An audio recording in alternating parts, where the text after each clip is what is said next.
Ready to take a trip to the world? You found the Be Our Guest Walt Disney World Trip Planning Podcast. This is where your memories come front and center on our podcast stage.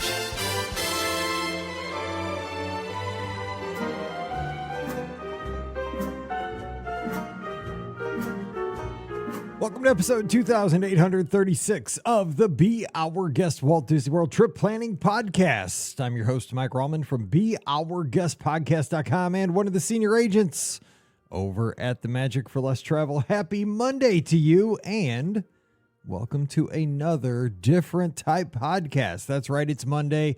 It's time for a great trip report show, and it is just going to be me and you. You are the co-host of the show today.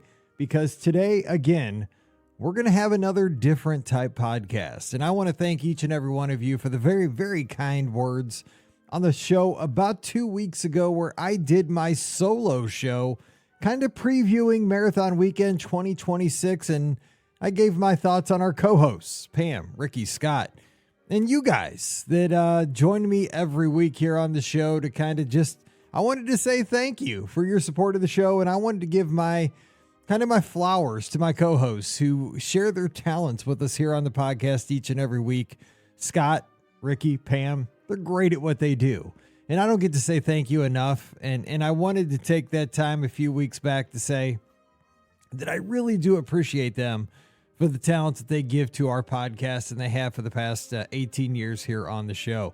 So I am going to do one more solo show so that I hope that you guys will let me do this here on a Monday because I am having to bank a few shows. We're trying to get ahead just a little bit because as I've shared, I think I've shared that here on the big show, but I've definitely shared it over on Mike in the Midwest. I am going to have a surgery here in the next few weeks and I'm going to be out of the studio for a couple of weeks. I don't know how long it's going to take for the recovery, but you guys know me. I don't like to miss podcasts. We have not missed a podcast since we've started the show back in March of 2008.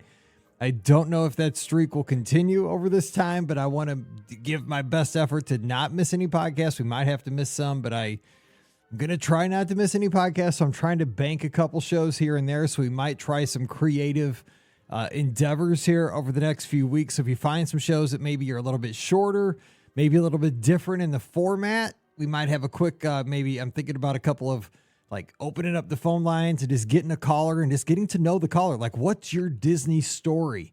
Give me 20 minutes. What's your story? Why are you a Disney fan? What's your favorite memory from your vacation? Stuff like that. We might just change things up here for the next month or two to get some different stories out there, some different perspectives on Disney vacations. But don't worry, we'll get back into the swing of things as I recover from the stuff. It shouldn't take that long. It's not major. It's nothing major, really, seriously. So, but, you know, I like to be prepared. If you know me, if you know my longer story, I'm one of those people that I like to be there way early when it comes to a vacation. I'm the first one to the airport. I like to always have all my bases covered. So I want to make sure that we have, some content there for you when you expect it. You guys have been so good to me. I always want to make sure that I deliver on my promise of a quality podcast when you expect it. I can't thank you enough for always being there for me. And so what I thought I would do today is I want to give you kind of a trip report of my trip for Marathon Weekend 2026. Talk about my stay at Port Orleans French Quarter. Talk about some of my times during the races, talk about my thoughts on only eating counter service meals at Walt Disney World, and just some of my thoughts on the vacation in general, going on some of the attractions. I got to do Test Track for the first time with the new refurb. Just talk about some of my thoughts. I was going to do this with the ladies, maybe with Scott, but they weren't with me. So I was like, should I drag them through this? Because, you know, they'd just be sitting there going, yeah. You know, it's like one of those things like they weren't there. And I just thought I could do this one by myself, kind of in a Mike in the Midwest style. If you're a patron, you know that we do these shows once a week where I just kind of sit here and talk about things. What I thought I would do is kind of go through my photos and talk about some of these things that popped up. And we'll just kind of spend a little bit of time together. Maybe just shorter show here, maybe 30 minutes, and maybe preview. A lot of us are heading out to Disneyland later this week. I'll be at Disneyland on Wednesday, staying at the Hojo and getting to run the 5, the 10, and the half. And I'm excited to see everybody out on the West Coast here in just a couple of days. So safe travels. All right, so I'm going to go through my pictures, talk about some of my highlights of my my trip here that was past here about 10 days ago now as I'm recording this show. And I'm just going to talk about some of the things that pop up from my photos. First of all, I think I talked about this on one of the shows. I used packing cubes for the first time, and I'm a convert. I got to say that.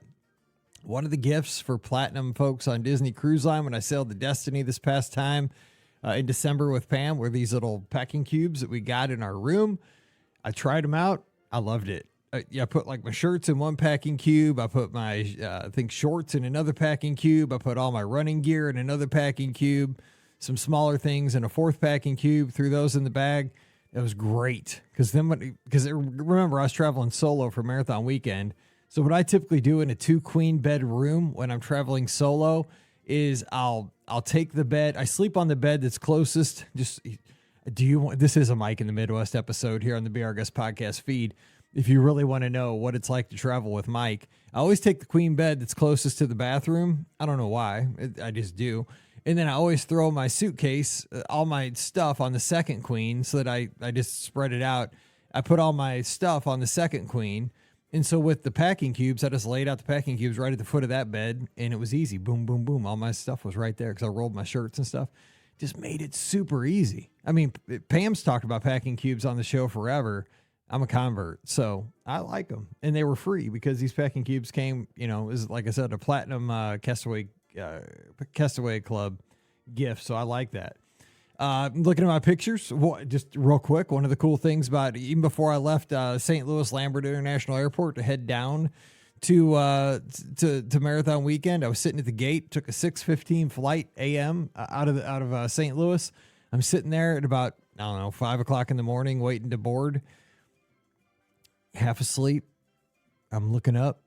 Who strolls through the gate right there, the loading area? St. Louis Blues legend Chris Pronger. Now, if you're my age, you know who this is. I'm pretty sure he's in the Hockey Hall of Fame. This dude is 6'7". He was a defenseman, number 44, played for the St. Louis Blues. The meaner than snot. If you came through the crease back in the day, like when I played hockey, like back in the 2000s, early 2000s, he would knock your head off. He was the meanest defenseman ever, and he's 6'7". He's just gigantic, and he's just got a look about him. Like when you see Chris Pronger, if you're from St. Louis, you know who he is. He's also from the Hartford Whalers back in the day, but. I just looked up and you know who he is if you're from St. Louis. I see him walking by and I'm like, the gate next to us was going to Denver. So I'm like, he's probably going to Denver. That's a hockey town. We load up and I'm getting on the plane and I'm just looking for I always get a window seat. And I noticed that he's actually on our plane going to Orlando. And I fly Southwest, right? Have you ever seen a guy that's 6'7" flying Southwest? Dude, he is jammed in there. Because, I'm 6'3", and I think I'm jammed into the flights, into the seats. And, 6'7" Chris Pronger, man, he's in there just just jammed in there. But he was fine. But it was funny because I was sitting behind him about 5 or 6 rows, and you could see everybody else's head barely above the seat. Chris Pronger's head way above the seats. But I thought it was pretty cool. I was flying with, because he was like my hockey hero. When I played roller hockey and all those times, I always wore 21 because that was my number. In baseball, it was the year both my grandma and grandpa were born. And Roger Clemens was like my hero in baseball, and he was number 21 for the Red Sox. 21 was always my number, but other than that, I would have been 44, and that was his number. And I'm like, I'm flying on a plane with Chris Pronger. I immediately texted my dad. It was pretty cool. Anyway, so we flew down, got there like 30 minutes early. I'm not going to dwell on the expo, my first experience down there. It was a nightmare. We talked about that on the Stock Up, Stock Down podcast on Friday. But the expo, they got to find a better way for that. I don't know the answer, and I know it's a tough situation. I can't really blame Run Disney because I know it's a tough spot. But, man, I wish that there was a way that the folks who are signed up for things like Goofy and Dopey, that you could be guaranteed like a jacket or a hoodie. You could at least be guaranteed one. You know what I'm saying? Like, you should be able to get one, even if you get there later in the day on Wednesday, because I took the first 6 o'clock flight, but it was still impossible to get into that first queue because my flight didn't land until 9. And I was in the air when the queue opened up at like 8 o'clock. So Not going to dwell on it, but I wish there would be a better way to do that. And this year, one of the biggest things I didn't talk about on Friday's show is they didn't really have a great dopey jacket, like, or a great dopey hoodie. They had a dopey sweatshirt, but it didn't have a hood on it. And I just think that they had a really nice one the year before, the gray and purple hoodie sweatshirt, and that thing went like hotcakes. I just think that Run Disney left money on the table. You make a hoodie a dopey jacket, you're going to sell those things for like $105 and they're going to go like hotcakes. I just don't know why they didn't do it, but that's just me. So, shout out to Ian who helped me commandeer some merchandise, a marathon jacket, because I couldn't get in there. So I appreciate that. Let's see. So I stayed at French Quarter. Let's talk about French Quarter for a second. Loved it. Let's talk about decisions, because I was originally booked at Caribbean Beach for quite a while. And then at the last second, I decided to switch over to French Quarter. I couldn't decide. Like, Caribbean Beach obviously had the Skyliner, so that was kind of the hook of why I was at Caribbean Beach. French Quarter was available, and it stayed available till, like about a month before Marathon Weekend. And French Quarter was coming up for a preferred room for about $300 cheaper. And again, I was going solo. I'm pretty frugal, as you guys know from the podcast. So $300 right after the holidays with a family that's a good deal. That's a good, amount of money to save, right? And the Skyliner is a nice perk, but at Marathon Weekend, I'm not spending a ton of time in the parks. And the other thing is, I'm not rope dropping any parks, that's for sure, because I'm running the races, and I'm not in a big hurry. When I'm solo, like I don't have to be anywhere in a big rush. The buses don't bother me. And here's the other thing. French Quarter buses are pretty good. There's only one bus stop and it's not bad. And if you have a preferred room, you're right by the bus stop. So I was like, you know what? Let's go to French Quarter. Plus I have a nostalgia for French Quarter. It was my first resort I stayed at Walt Disney World. And so I said, let's give it a shot. I want to go back for the nostalgia purposes. And you know what? God, I loved it. That was the best. The whole time I stayed there, I was like, I am so glad that I made this switch, because even if it would have been a apples to apples decision, like I would have the same amount of money, I think I'd have been happier at French Quarter just for the atmosphere, because I love jazz music. It's so chill at French Quarter, and it's so small to get around. The room was great. They just did a refurb of the rooms. They were wonderful. I had a preferred room. I was right next to Jackson Square, the little store, when I needed, because there was one day where I was having some stomach issues which I'm getting fixed with the surgery. I had to go down and get a ton of Tums and stuff like that but I was glad I was right next to it. I was maybe 50 yards from the store. I was able to get there quickly. But the room was great. And I said this on the podcast, the service team, the hospitality team at French Quarter was just over the top. They were just always asking you, is there anything you need? Is there, the runners were getting cheered on as they got off the bus. And I know this was happening up resort wide at other resorts, and I love to hear that. But it just, there was a guy, you know what? I never got a picture with him the last day, and I meant to. There was this gentleman who was working in the food court, and I swear he was working there every single day. Because I asked him, I was like, do you work constantly? Are you here all the time? Because he was there like the first day, the second day, the third day. And he was asking me about my medal after the half marathon, I think, before the full. And he's like, you running tomorrow too? I was like, yeah, I'm doing them all. And I'm like, am I going to see you tomorrow after the marathon? He's like, yeah, I'll be here too. I'm like, do you ever go home? He's like, yeah, sometimes. And I meant to get a picture with him, but he was just the nicest old dude in the food court area. But he was always out talking to me. Like, he's just a great guy. I can't believe I didn't get a picture with him. I meant to. But it was just kind of those things. Everybody was super friendly there. I just love the vibe. And it's just a beautiful place. Like, I just love the wrought iron. I love the jazz music. I love the way it looks at night. I love the pool. I didn't get in the pool. I got in the hot tub a couple of times. That felt really good on my sore muscles. So I French Quarter, loved it. So there you go. Also, I want to say, what are the chances my bib number would be 21021?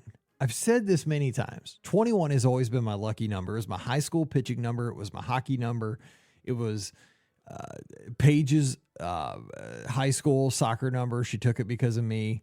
It's always been her number. Like, 21 has always been a special number. The year both my grandparents were born.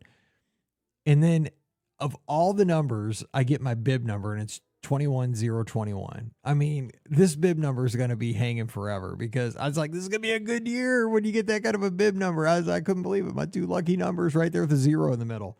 I loved it. And then you get to the expo and it's like a big family reunion. I just kept running into people. I have so many selfies with folks. It was just awesome. Like the expo is a mess, but it was their family reunion. You get to see everybody there. So let's see. Well, now I'm going to start seeing pictures of food. So what did I get? Oh my gosh, I got to tell you this. So I only ate counter service. I didn't have any table service meals the whole time. One of the things that I ate probably my body weight in while I was at French Quarter and while I was at Walt Disney World over the marathon weekend were those fries with the fancy stuff on top. What were they called? It's got like the cheese and stuff on top. I forget what they call them, but they're the fancy fries. Because every one of my fries I see have that like Parmesan cheese and the shredded Parmesan cheese and the spices on top. Oh, I love those things. So I'm looking at that right now. So let's see. I got to see Living with the Land with the glimmering greenhouse. That rocks. That was one of the first things. That was the first ride I did at Walt Disney World. Love that. I'm just scanning through my pictures.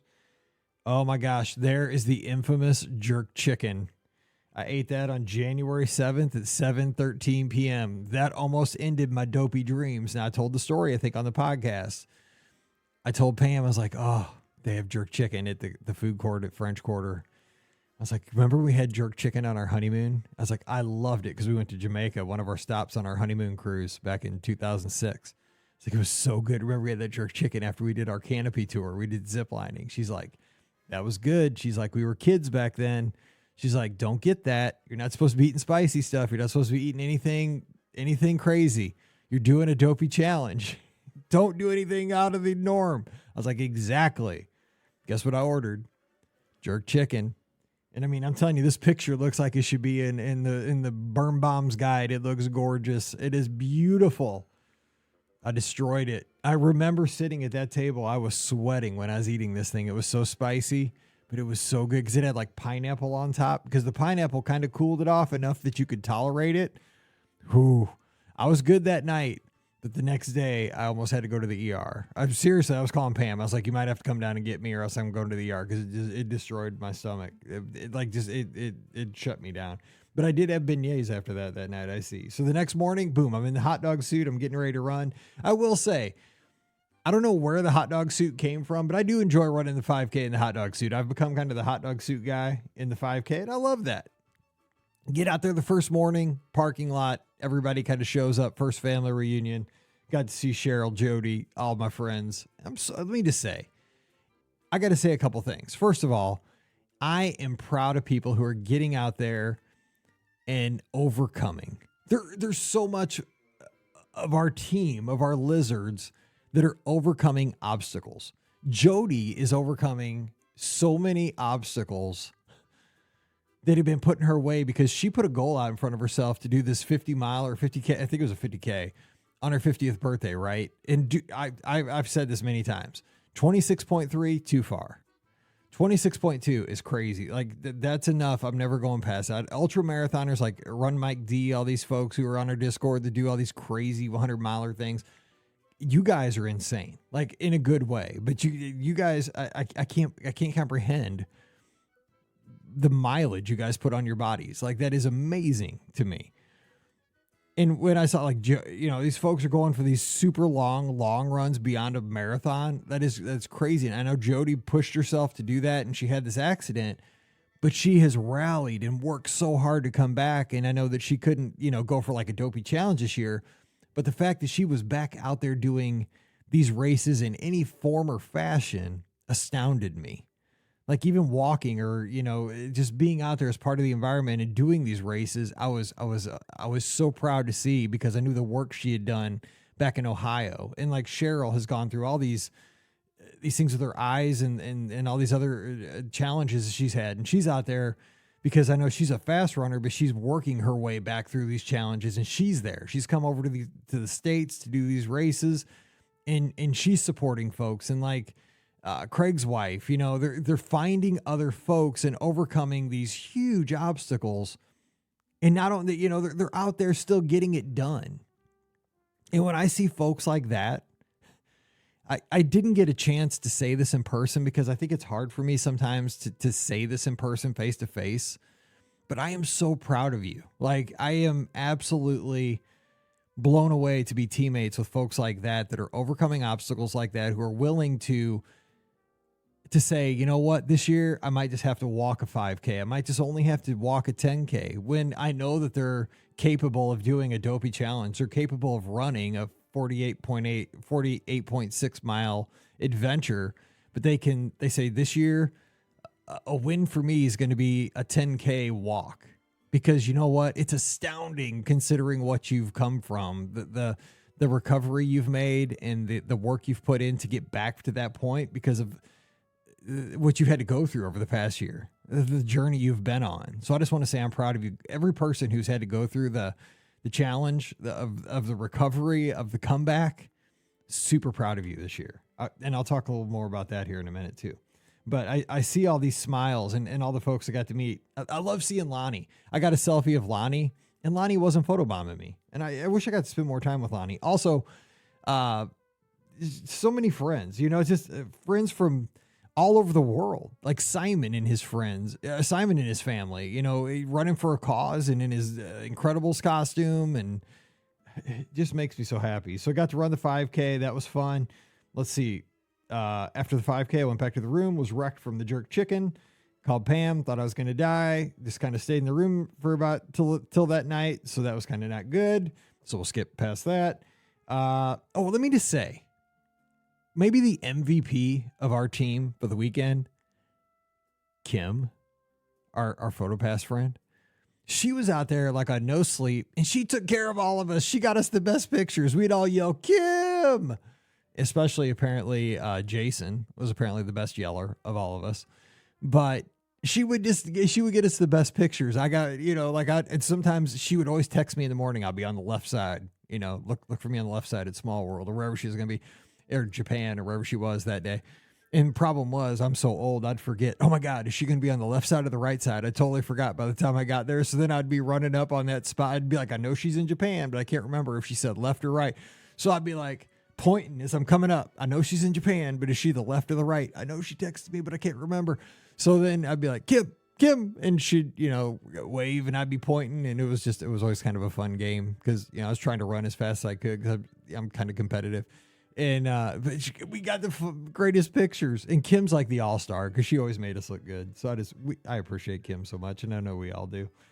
Oh, I went to the studios after the 5K to, go around, and I want to get my 5K medal because it's kind of a space theme in front of the Millennium Falcon, which was fun. I got my picture with Willie, the legend, the PhotoPass photographer over there on Hollywood Boulevard, which really made my day there. Got my grilled cheese sandwich, and I went in and watched Frozen because I just want to get off my feet. Dude, don't do that. If you're a dad with two girls and you're by yourself, it kind of wrecked me. I shouldn't have done that. Oh, we also had the Boardwalk Ice Cream Meetup. Shout out to everybody who went over there. Great crew over there. We had a fun time downing some ice cream. I'll tell you what, though, I got too hot. I had to get some water. It was kind of smoking hot over there, so that was fun. What else happened that day? Trying to go through here. Went back to French Quarter, just kind of chilled out. Called it a night. Then it was the next day, 10K day. Let's see what we had there. Ran that in regular clothes, as I can see from my pictures. Had a good time there. Ooh, by the way, 5K and 10K, I wore those new plated shoes, those new Nikes. Whew, those suckers are kind of quick. I do like them. They're not super comfortable, but they're quick. Went back to French Quarter. Ooh, for breakfast that morning, I had the loaded potato barrels. Oh, so good. You want something that's probably terrible for you, but you want a good breakfast at French Quarter's food court? Loaded potato barrels, baby. They were so good. Oh, also, I talked about this on the podcast too earlier, so you've already heard this, but I ordered all my groceries, and I would just bring a couple of Coke Zeros down from my refrigerator to the food court. Save me a ton of money that way. And I didn't have to use their stupid freestyle machine. So there you go, because I hate freestyle machines. You guys know that. So then that day I went over to Epcot and spent some time. Oh, dude, so after the 10K, I got back pretty quick. I got to rope drop Epcot that morning, even for early entry, because it was early entry for resort guests. I got to single rider walk on the new test track. So I just directly walked on test track as the first attraction, which I loved. This first time I was on the new test track, I loved it. The thing I liked the most was kind of right before you went out into the big loop, how I loved that it had the world of motion kind of feel to it, but I loved how it kind of had the flying cars kind of scene there before you go out on the big loop. I thought that was awesome. Plus I was on it with first time riders, and I thought that was like the coolest thing ever, that people had never been on test track with me. That was cool. Then I went, I was just, I don't know, I didn't have anything to do. So I went back to Frozen. I hadn't been on Frozen in ages. 5-minute wait for Frozen. So I'm like, let's go, 5 minutes. So I rode Frozen, and for all of us, I rubbed the troll's nose. So we all had good luck for the rest of the weekend. So you got to do that while you're in Norway. So I did that. And then I went on Rio del Tiempo, because why not? I was next to Mexico. Only person on the boat, of course, because this was like 9 o'clock in the morning or something. Wait, what time was it? It was 9:06 a.m. I'm the only one on the boat. I had to take a picture of that. Then I went in at 9:29 and saw the movie in China. I love that movie. And I had to text Scott. I FaceTime Scott. Like, Scott, I'm the only one in the movie for China, because we both love that movie. And so it was pretty cool. Only him and I appreciate that. As I left China, I went in and I rubbed the Buddha guy's belly, because I think that's good luck too, at 9:44 a.m. Because you know what? You can't have enough good luck when you're getting ready to run a half marathon and a full marathon the next couple of days. All the lizards, if you had a good weekend, it's because I rubbed the nose of the troll and I rubbed the Buddha's belly, because we needed good luck. And I did what I could. Then it was to Living with the Land. Got to ride that with Trisha and her husband. That was fun. Just kind of looking through my pictures. Did my selfie under Spaceship Earth for Scotty G. Let's see what was next. I'm looking at. Then I downloaded all my pictures from the race, because that's when they come through. Let's go through here. Sorry guys, this guy knows it's a different show, but I'm just trying to give you some notes. Let's see here. Then what happened? Oh, then I went over to the Magic Kingdom, and I talked about this on the podcast a little bit briefly already. I found my secret spot. I didn't even know this place existed. The balcony at Pinocchio's Village House, because I wanted to get my chicken parm sandwich. I love the chicken parm sandwich at Pinocchio's Village House. That thing is smoking good. And again, I got those fries that have the fancy stuff on the top for they always get me for the extra $2 because it's so good. They're like, would you like to put the fancy stuff on your fries for $2? I'm like, yes, I would. I'm on vacation. So I do. But so the place was packed. It was like 2 o'clock in the afternoon. You know, you don't go to Fantasyland at 2 o'clock in the afternoon. Who does that? Same people like me. So I did packed Fantasyland, Pinocchio's Village House. I didn't even know Pinocchio's Village House had an upstairs, but I saw the steps. I'm like, well, when you're in Pinocchio's, let's see where it goes. So I went up the steps. I know I'm terrible. Like, am I a Disney fan? I didn't even know it had an upstairs, but here I go. I go upstairs. I'm like, am I at Red Rose Tavern in Disneyland? But no. So I go up there, and then I'm like, dude, there's a door to go outside even? I'm like, what? So I go out there. There's like 2 empty little bitty tables with like 2 seats each. I'm like, score. I'm going to sit on a balcony in Fantasyland, and I didn't even know this existed. So immediately I got on that and called Scott, and I was like, this is the bomb. So I was sitting there looking over the carousel in Cinderella Castle. It was great. So I did that. Then I headed back to, it looks like I went back. Oh, I went back to the hotel for a little bit, chilled. And then that night I went back to Epcot because I was in the mood for dinner. I had fish and chips at Epcot. That was a good night. Soaked all my fish and chips with malt vinegar, as I do. So good. Now, it was busy. I could not find a table. When you're solo, it's a challenge. Couldn't find a table to eat my fish and chips. So I went way back and sat on a bench back by the bandstand in the pavilion. But that was a great spot. I sat right back by the pavilion, by the bandstand. Good spot to eat my fish and chips. I also got a to-go Bamkuchkin from Connections Cafe. They served it normal, and I said, "Can I get a box? I want to take this back to the hotel." They're like, okay.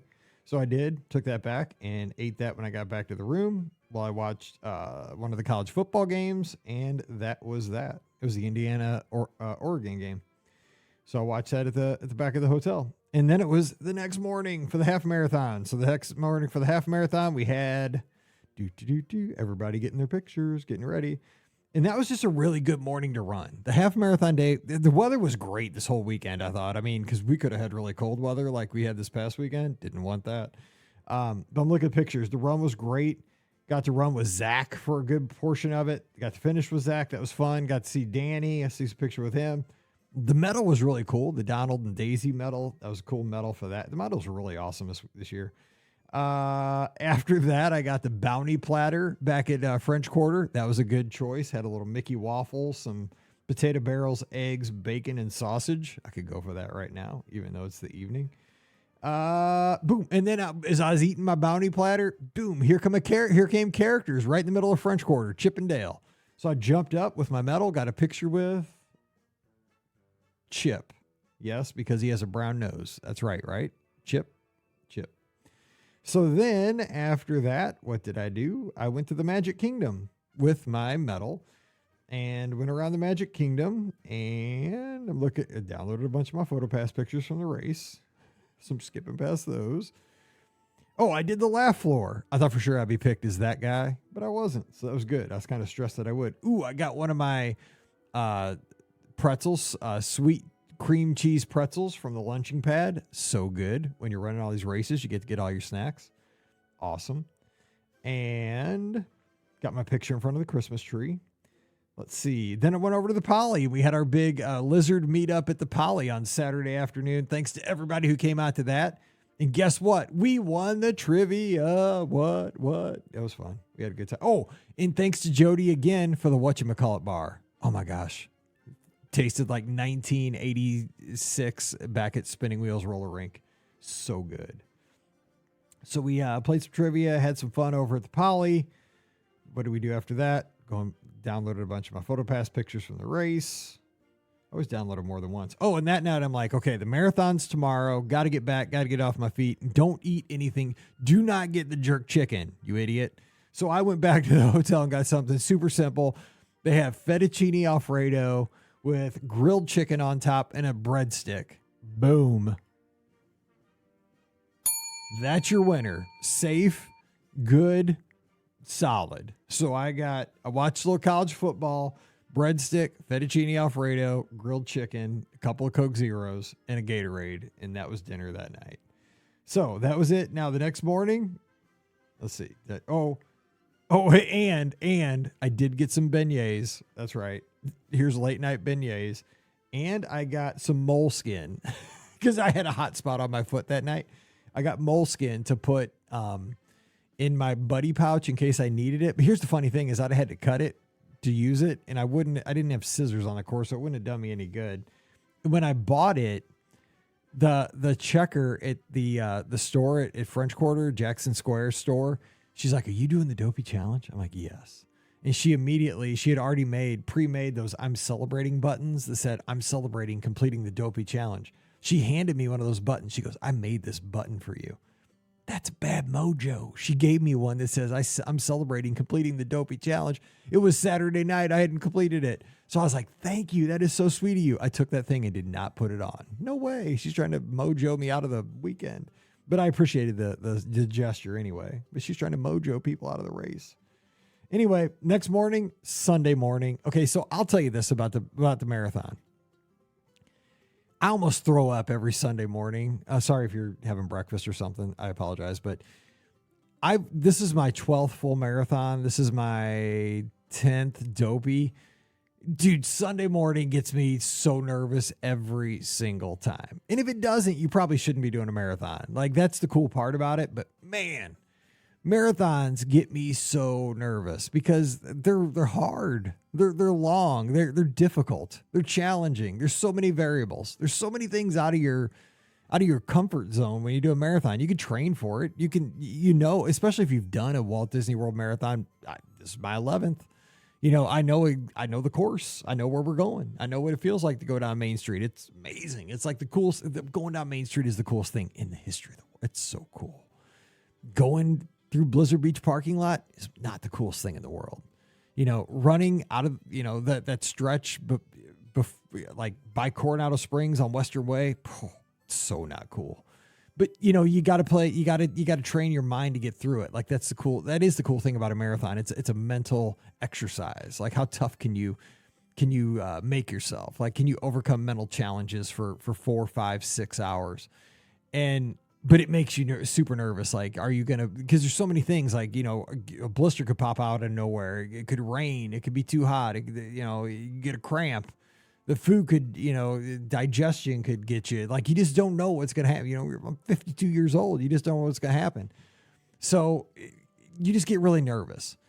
But you also have things to think about. The thing is, with a marathon, and everybody who's out there knows this, anybody runs a half marathon or a 10K, 5K, because we all have time to think about these things. Just with a marathon, you just have extended time to think about these things.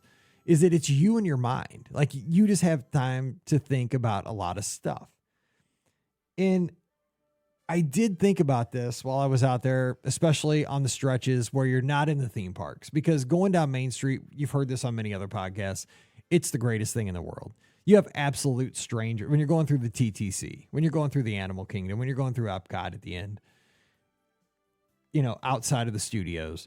That's the gravy. I mean, when there's absolute strangers holding up signs and screaming for you, you want to cry. Like, you just don't get that in the real world. That's the best thing in the history of the world. Like, when people are standing there for 3-4 hours that got up in the middle of the night to scream for you, to yell for you, to encourage you for no reason at all, just out of the goodness of their heart, that's the best stuff in the world. They're lifting you up just because they're being good people. That's the best.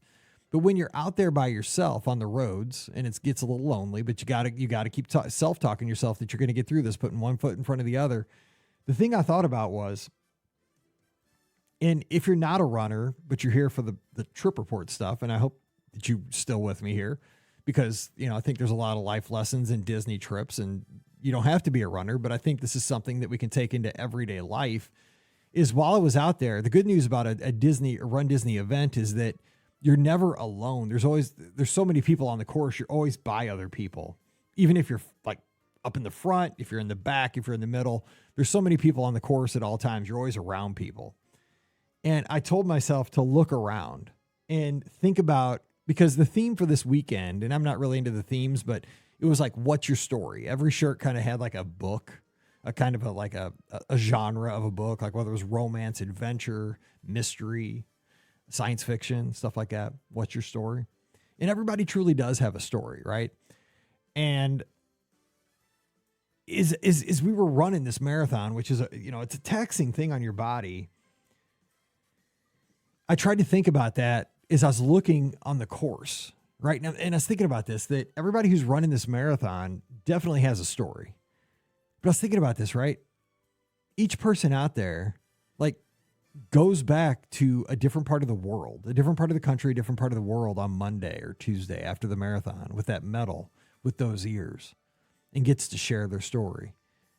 But think about the story. Like, every person out there, like that person that I'm sharing the struggle with, that person's a nurse, or that person is somebody who serves in the military.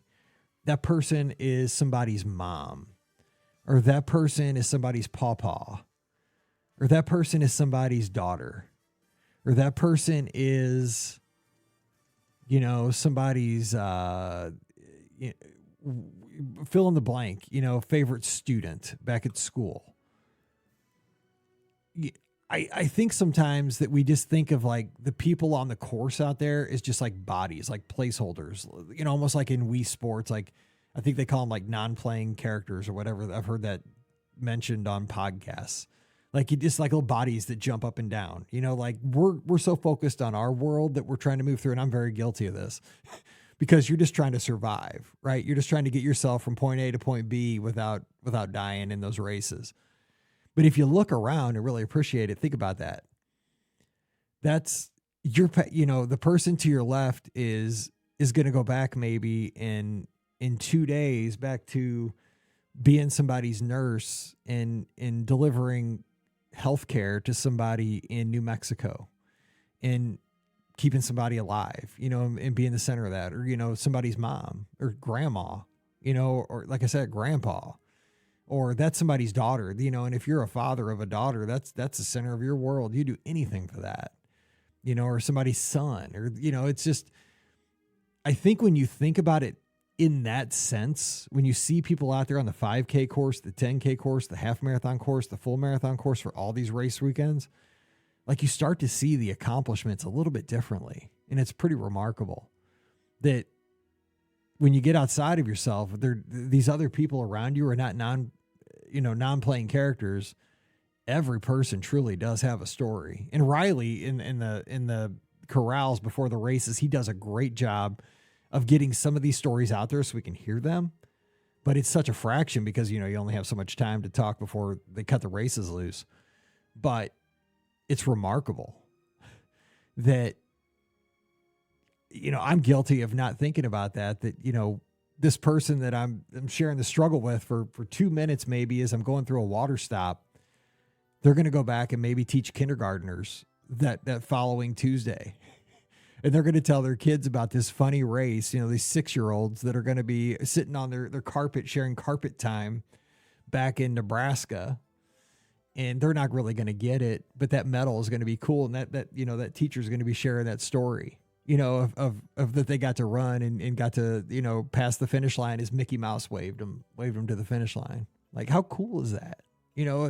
I think we're so focused on our story that we don't think like, man, we're in a shared story with all these amazing people.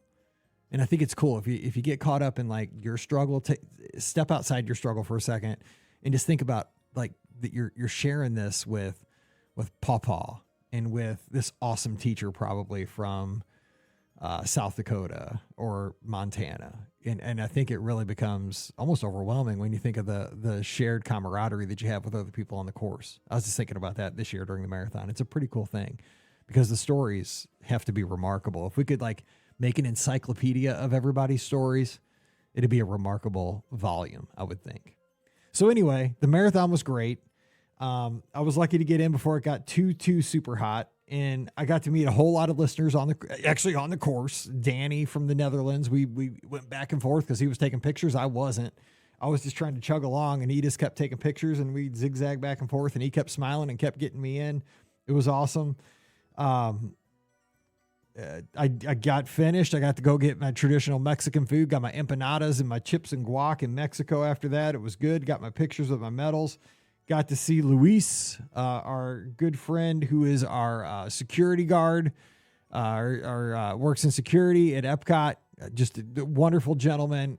Love seeing him. Got my picture with him. And let me just say, like, we have such awesome friends of the show, but he's an example of what, if Walt Disney could see the ambassador that he is for Walt Disney World, he would be so proud because the smile he has, the cheerfulness, like he was always cheering me on at all the races. Like he would, Mike, like he took a picture of me. Like I looked like Sasquatch at one because like I was so tired at the half marathon. I was trying to get under 2 hours and I didn't.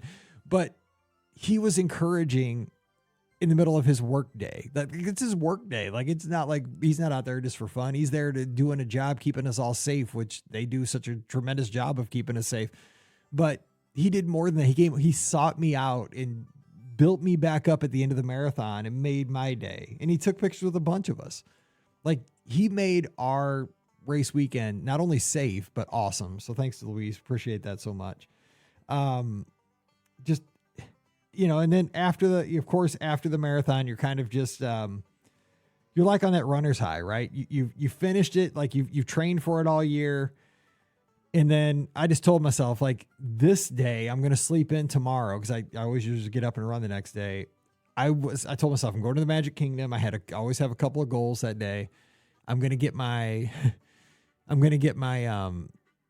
All-American Sunday at the Plaza. I always get that. And I want to see Enchantment. I want to see the fireworks that night. That was my two things. And I got to do that with some of the lizards, which was fun. Dave, his daughter, got to see it with Debbie. Debbie's such an ambassador for our team. Got my Deb hug. That was awesome. Trying to go through I got to have so many pictures from our team. Trying to scan through here. God, I love our team. Our team is such a blessing to me. I just can't say enough about the lizards. I see all these hug pictures, all these folks coming across the boardwalk. I put them all in my frame here in the studio because they mean so much to me. They make me smile so much. We are so lucky. Yeah, there's my All-American Sunday. I saw all the lizards that went to Hoop-de-Doo. Oh, I got to see Starlight for the first time. I will say about Starlight, just for the folks about theme park stuff, I did like Starlight. It is kind of like Spectrum Magic Light. it's pretty good, but it's definitely not as rich as like Main Street Electrical Parade or Spectro, but it's a good nighttime parade. I'm glad it's back. So after staying out late, let's see here. I did 60,641 steps and 35.69 miles that day. Went back to French Quarter. Next morning, got up, went to the Magic Kingdom, got my cinnamon roll from Gaston's, met some more listeners there, a bunch of listeners that morning, and then got on a plane and came home. So that was kind of my mini trip report from Marathon Weekend 2026. So headed out this week to get there on Wednesday for the Dumbo Double Dare out at Disneyland, and I can't wait to see everybody. So if you see me, let's start it all over again. Let's get so many selfies. I loved that about Marathon Weekend. I want to do it again so I can get those here on the frame here in the studio. I'll be at the Hojo. I don't know where you guys will be, but that's where kind of my base will be set up. Doing the 5K, I'll be there in the hot dog suit, so it won't be hard to find on Main Street USA there for the 5K. I'll be in the lizard stuff for the 10K and the half, and just hoping to have a good time. I'm going to be there in the parks Wednesday, Thursday, Friday, Saturday, Sunday. Got a 5-day hopper with lightning lane, so I can't wait to ride all the rides. I love Disneyland, and just can't wait to have fun. Really no big plans other than that. So Disneyland is awesome. But I hope you guys didn't mind a solo show, kind of a Mike in the Midwest type show. I'm just trying to build up here for the little downtime we're going to have here in mid-February, and just trying to get ahead for you guys. But that's kind of my thoughts on Marathon Weekend 2026, kind of bookended it. I did a pre-show or a kind of a pre-trip for Marathon Weekend. That's my post-cap for Marathon Weekend, and kind of looking a little bit ahead for Dumbo Double Dare. So for everybody headed out to Dumbo, be safe, and I hope to see you here on Wednesday in a couple of days. And don't forget, show brought to you by the Magic for Less Travel, standing by to help you plan an amazing Walt Disney World, Disneyland, or Disney Cruise Line vacation for no additional cost to you. Check out all the details today over at themagicforless.com. Please also use that Amazon affiliate link whenever you can. Please, that supports the show. We need it as much as possible. Just click through beourguestpodcast.com/Amazon, and becoming a patron of the show helps us so very much. It's just $5 a month. And when you support us over there, you get a bonus show called Mike in the Midwest. It's almost just like this, but it's off topic. It's just kind of talking about life. So coming over, patreon.com/beourguestpodcast. You can follow me on the social media at beourguestmike. I'll be posting all kinds of updates on Instagram at beourguestmike over there. Also on x.com and Threads. Please do follow the show on Facebook, because I'll be posting updates on Facebook as well. Just go to Be Our Guest Podcast on Facebook. And no live show this Sunday night, of course, because I'll be at Disneyland for that. But do join us in the clubhouse, because, again, I post so many updates in the clubhouse, and that's where the conversation goes for everybody. So just join us over there. Your invitation's waiting. It's all free. beourguestpodcast.com/clubhouse. That's our Discord server. It's so much fun. All right. Until we get back together again on Wednesday with more listener questions, well, I'm Mike, and I appreciate you guys so very much. Thanks for taking the time to hang out with me. You guys stay safe, stay healthy, and we'll see you real soon. You've been listening to the Be Our Guest Walt Disney World Trip Planning Podcast. If you have questions, comments, or would like to be a guest on the show, please visit our website at beourguestpodcast.com. Thanks for listening, and we'll see you real soon.